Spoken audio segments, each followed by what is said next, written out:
Yeah, hi, I'm Paul Archer, that's paularcher.com.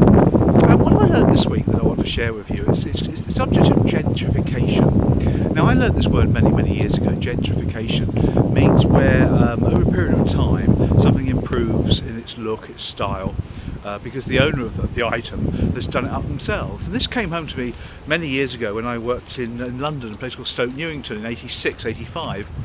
And there's some nice parts of Stoke Newington at the time, but there were some pretty dodgy parts too. And I thought, well, that's just the way it is. And I happened to pass back there last week, or week before last, and I noticed how more up to date it was, and how all the houses have been converted, and how nicer it looks, because it had been gentrified. People have moved in from across the city, from Islington, people with a lot of money, of course, or ability to borrow. They'd done their houses up, and it had a knock-on effect on all the other property.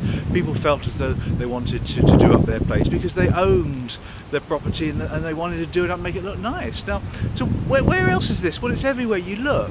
Whenever somebody takes ownership for something, they tend to take more pride in it, and it improves. So where's the metaphor here? Where's the analogy going with me? So bear with me on this one. It's all about you, a salesperson. Maybe you're a sales manager, and you have a team of people.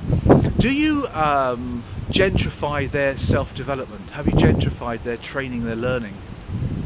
If you haven't, it means you lay on courses and webinars and e-learning, and you give them targets to learn, like 30 hours CPD, all that kind of business. If so, you're on a highly different thing, because these people don't own it. They don't own the training and development. I mean, I'm a trainer for many years, and I turn up on the occasional course, and you ask people why they're there. Because I was sent here by my boss, And us trainers hate that kind of thing. Ask any trainer. The fact is, we're up against it. We have to work doubly hard for no reward, because people don't want to be there. No, gentrify the training.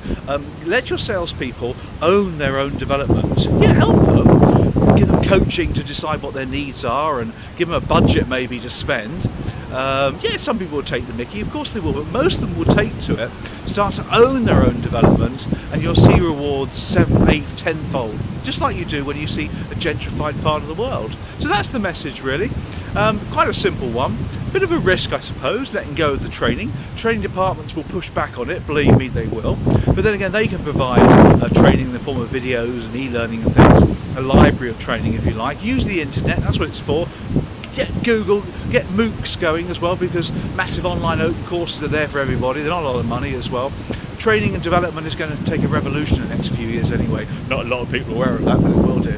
And that's it from me. Hope you have a great day. Speak to you soon. Paul Archer, paularcher.com. Bye.